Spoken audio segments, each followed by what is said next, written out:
Hello, everyone. I'm Tristan Lanier, and boy, it's been a year since this short was released in 2023, and I have a lot of fun watching the short from time to time since it was on Disney Plus, and since it was announced, since Disney was turning 100 years old at the time. So I thought to myself that I should probably do a review of the short and see what my thoughts are. So yeah, I thought it would be fun to show you a little review about what my thoughts are on this wonderful short. And I'll let you all know it does contain spoilers for those of you who have not seen Once Upon a Studio, so I'll try to keep it simple for you all. Alright, so let's go ahead and talk about it. Um, on the day the Walt Disney Company turns 100 years old, employees from Walt Disney Animation Studios leave at the end of their workday. An intern converses with Bernie Manson about the studio turning 100 years old, with Manson saying, "These walls could talk." Which, by the way, this is his final project he ever worked on before he passed away on 2024. So, this short is dedicated to him for his legacy in animation. I like how they made that specifically for his life of animation. So inside the studio, after all the employees were gone, Mickey comes to life from a portrait of Mickey's birthday, or Mickey's birthday party from 1942, and he calls up for Tinkerbell and asks her if all the employees are gone, which she nods. Um, by then, Mickey and Minnie jump out of the picture frame. Minnie Mouse calls all the other characters from the portraits to meet up at the lobby. Started with Princess Tiana from The Princess and the Frog being the first character to come out of the picture frame. And then I love this little interaction when Judy says, "Let's hop to it." And then Nick says, "Ooh, a bunny pun." Gotta love that. And then Louis the alligator appears out of his picture frame. That's really funny. And then, so while everyone else was coming out of the portraits to meet up at the lobby for a group photo, we see a lot of characters from many Disney projects like Moana and a lot of other projects that Disney had worked over the years. And they all got all their original voice actors back.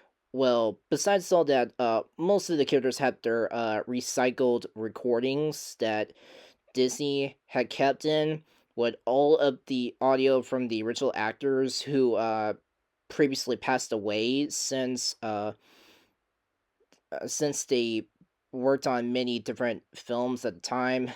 So it's good to see that they're coming to life from every single portrait that they came out of from.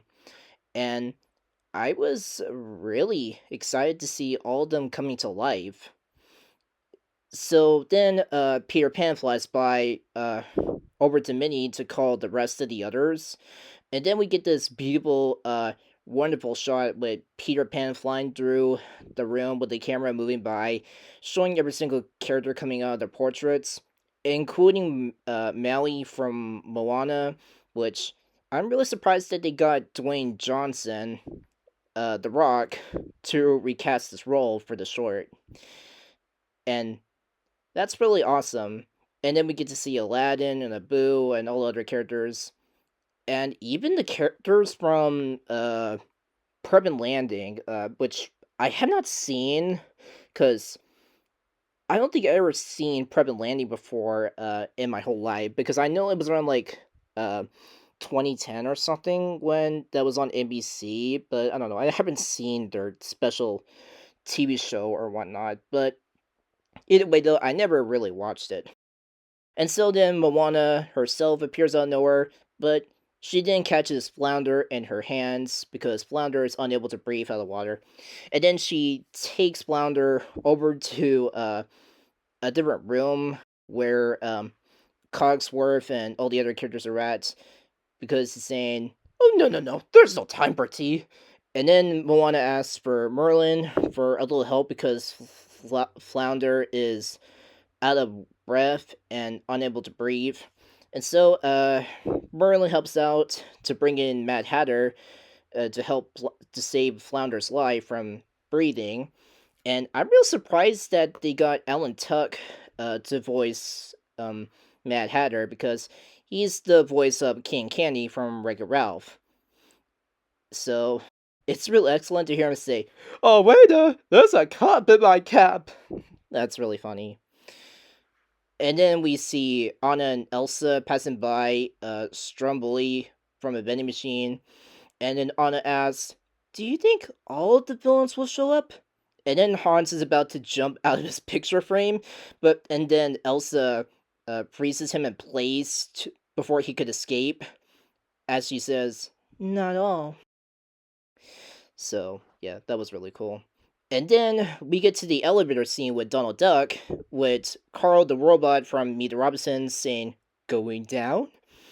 And then they had to wait to go down into the lobby, but as until Flash the Sloth from Zootopia appears out of nowhere saying, "Hold the elevator." Which is the funniest thing about this short.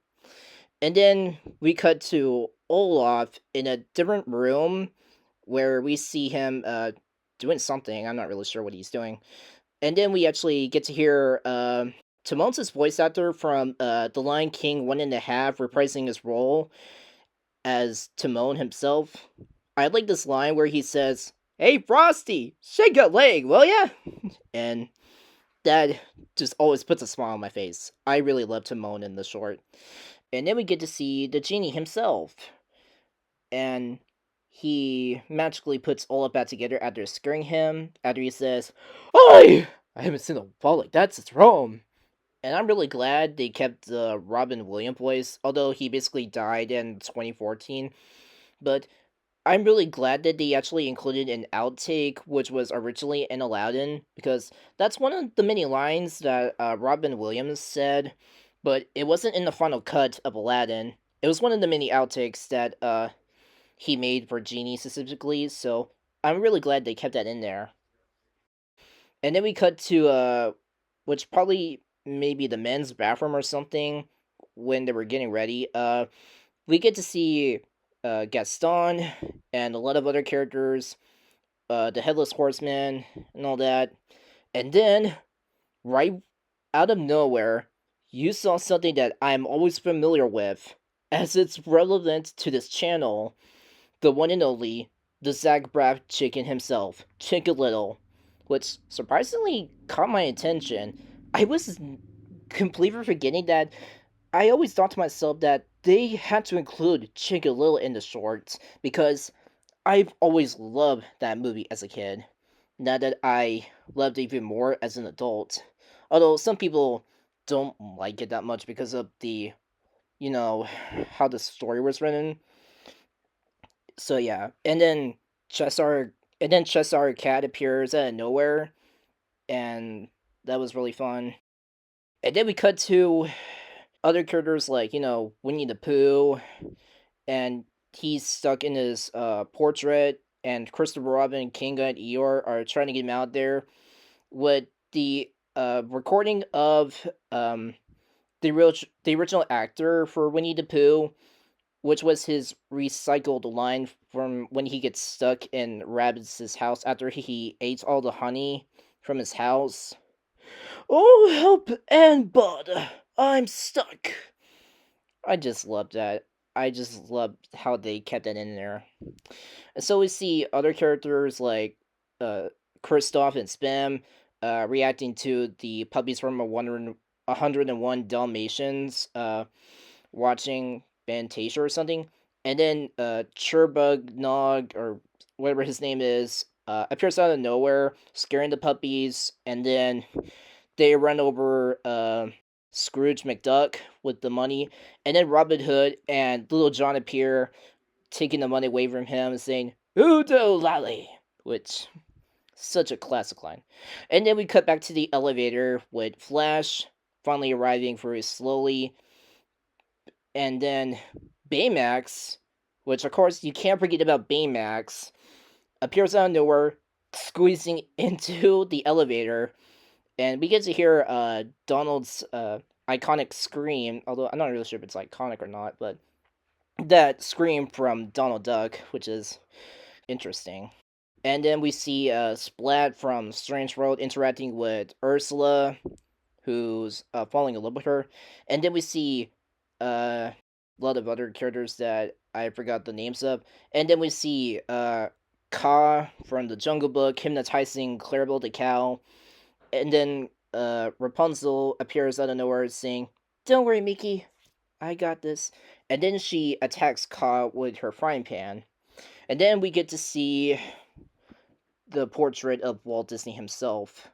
Um, this one scene alone just melts my heart. With Mickey interacting with the Walt Disney picture, it is so fun. Before Minnie calls her down to meet her in the lobby, that was really sweet.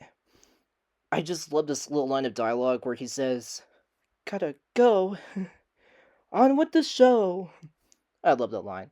And so by then, Mickey meets up with everybody else down the lobby as he was flying Dumbo, and then we get to see Wreck-It Ralph appearing as he hit his head through the door, and Mickey questions, "Oh, Ralph, are you okay?" And then he says, "Never better, Garfield," which is straight up hilarious from what I loved about Ralph.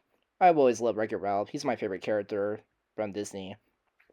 And then we get to see Scar saying his catchphrase, "I'm surrounded by idiots," before he was interrupted by Mr. Toad riding the carpet from Aladdin. And so they're all up together for the group photo. And then Rafiki hands Goofy the camera as he was about to step on the ladder. And then he cautiously tries to find the timer button for the camera. And then we get a shot of Iago saying, "Three, two, one." And then that moment, it hit me. The part where Goofy makes his iconic Goofy holler sound effect is just literally the best part of this entire short. And so by then, the camera is ruined until Stitch arrives, eating the camera lens or something, until Lilo snatches him. And then we cut to Grumpy saying, "Oh, that was fun." And then we see Eeyore saying, "Maybe we could try it again in another 100 years." Which, by the way, is not voiced by Bud Lucky, because Bud Lucky is the voice of Eeyore since the 2011 Winnie the Pooh film, and he was the voice of Rick Dicker from The Incredibles, which surprisingly a legacy to me. And I'm really glad that they got I think I think it was Jonathan Banks who voiced Eeyore. I don't know. He did Rick Dicker in the second Incredibles. I don't know. I'm not sure if it's Jonathan Banks. I think it is. I don't know. But I'm also surprised that they got Gopher in the short, because we haven't seen Gopher in the many other Pooh movies and whatnot since A Very Merry Pooh Year. So I'm surprised they got Gopher back as a representation for the short. So everybody heads back inside the lobby, going back to their portraits. That's until Alan A. Dale starts playing "When You Wish Upon a Star," which is such a beautiful way throughout this entire short. It is so cool. I just love the background details, like this part where Belle and Beast are singing. I love the part where Wilbur is with Lewis, adjusting his glasses. That's just really that's just really a neat gag. I love that because they're both next to the Queen of Hearts. And I just love the fact that they made Hades sing, "I just knew this was gonna happen." The way he reacts to Belle and Beast singing along, and then it pans over to Quasimodo from The Hunchback of Notre Dame. I just love his vocal performance, and it's so beautiful. And then it cuts to Pocahontas with Dumbo and all the other characters. I just love the fact that Dumbo is moving his head back and forth in this one shot with Pocahontas. It's really sweet and it's really adorable. And then it cuts to Ariel before her seagull pal, I forgot the name of the seagull, before Baloo shuts him up, before he and Mowgli sing along as well. And out of nowhere, I saw something in the background, and I was very surprised to see they included Nessie from the 2011 short The Ballad of Nessie, which is the most adorable and the most emotional short I have ever watched. Even by the fact that I rewatched it, it's just a wholesome sight to see Nessie making a cameo appearance in the short. It's so cute. What a wonderful short. And I'm also glad they brought back George from Paperman, which is a great representation from the short itself, so that's really cool. And then most of the characters fix up the everything up with Fix It Billets repairing the camera for Goofy, and then Hercules getting the ladder back up, and then the fairy godmother making Goofy float to put the camera back on where it was before. And then over to Snow White, Asha, and Mulan singing together. And I love that Maid Moran, I think that's the name of the character from Robin Hood. I just love the fact that she her expressions is really sweet when she turns her head to Robin Hood. And Jim Cummings, the vocal performance on Winnie the Pooh when he was singing is so wholesome. But just before Tigger bounces on him is really, really sweet. Jim Cummings is such a legend. I can tell. I really love Jim Cummings as much as I did as a kid.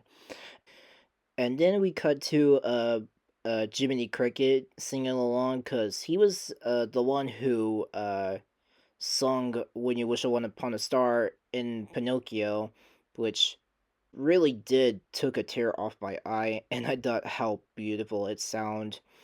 And then everybody sings "Your Dreams Will Come True" at the final stanza. It's such a beautiful sight as it pans out to everybody in front of the building, with everybody looking straight at the camera, smiling. And I just love the fact that Baymax raises his hand, saying "hello" or "Bololola," which is the funniest thing I love about Baymax. That's really cool. And that's it. Although the fact that you know, Abby Mallard in this one shot, she just looks so derpy over here, just because she's so ugly. She seems to be a bit cross-eyed in this final shot. Why is she like that? Ugh, just don't like the way she looks. But either way, the short itself was really entertaining to watch, and holy moly, I was so surprised that they made this short so beautiful. Like, holy that was so beautiful. And so, after watching through all that, I thought to myself if I should basically show this to my family on Christmas Day or not. So, I'll hopefully react to it again, but with my family when Christmas arrives. So, yeah. I just love that they brought everybody back, with the exception of Chicken Little, which is probably the best thing about this short. And so for my final ratings, I give it a 9.7 out of 10. I really think this really sums up the whole legacy for Bernie after animating all of those projects he did with the entire company. So, yeah, what a wonderful short. And that's basically it. So there you go, everyone. That's my review of Once Upon a Studio. Um, Go ahead and check it out. I hope it's on Disney Plus. But be warned though, it does contain spoilers for those of you who haven't seen it yet. And with all that said, yeah, that's all I gotta say. Thanks for watching, everyone. I hope you enjoy my little review of this wonderful short. And yeah, that's all I gotta say. I don't have anything else to say right now. So yeah, thanks for watching, everyone. This is Tristan Lanier signing off.